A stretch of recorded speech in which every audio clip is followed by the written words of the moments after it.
আপনারা কি কখনো ভেবে দেখেছেন কেন স্কুলের টপাররা অনেক সময় বাস্তব জীবনে হিমশিম খায় আর ব্যাকবেঞ্চাররা বড় বড় বিজনেস সাম্রাজ্য গড়ে তোলে? কারণটা লুকিয়ে আছে এই বইটিতে, রিচ ড্যাড পুয়ার ড্যাড। গত ২৫ বছর ধরে এটি পার্সোনাল ফাইন্যান্সের জগতে এক অবিসংবাদিত রাজা। একে বলা হয় আধুনিক সব সেলফ হেল্প বইয়ের গ্র্যান্ডফাদার। কেন? কারণ এটি আমাদের সেই শিক্ষা দেয় যা স্কুল বা কলেজ কোনোদিন দেয়নি। কিভাবে টাকা আপনার জন্য কাজ করবে, আপনি টাকার জন্য নয়। আজ আমরা এই মাস্টারপিস বইটির মূল রহস্যগুলো মাত্র ৫ মিনিটে জানব। The core concept. সম্পদ তৈরির শুরুটা হয় মগজে। রবার্ট কিওসাকি আমাদের বলেন, সম্পদশালী হওয়া কোনো ভাগ্যের ব্যাপার নয়, এটি একটি মাইন্ডসেট। বইটিতে তিনি তার দুজন বাবার কথা বলেছেন। তার নিজের বাবা, যাকে তিনি পুয়ার ড্যাড বলেছেন, তিনি ছিলেন অনেক শিক্ষিত এবং সরকারি উচ্চপদস্থ কর্মকর্তা।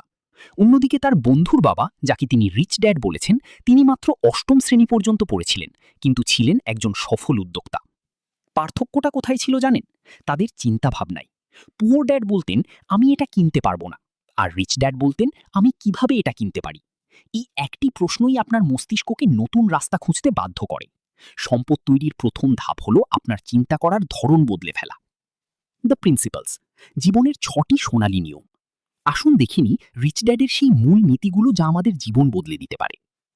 ধনীরা টাকার জন্য কাজ করে। বন্ধুরা, রিচ ড্যাড পুয়ার ড্যাড আমাদের শেখায় যে সম্পদশালী হওয়া কোনো গন্তব্য নয়, এটি একটি যাত্রা।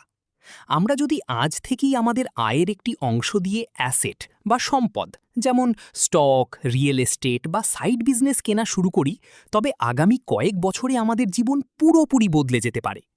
মনে রাখবেন, আমরা আমাদের সময়ের মালিক হতে চাই, টাকার গোলাম নয়। আজই সিদ্ধান্ত নিন, আপনি কি ইঁদুর দৌড়ে র্যাট রেসে আটকে থাকবেন, নাকি আর্থিক স্বাধীনতার পথে পা বাড়াবেন? পছন্দটা আপনার। ভিডিওটি ভালো লাগলে বন্ধুদের সাথে শেয়ার করুন। দেখা হচ্ছে পরবর্তী ভিডিওতে।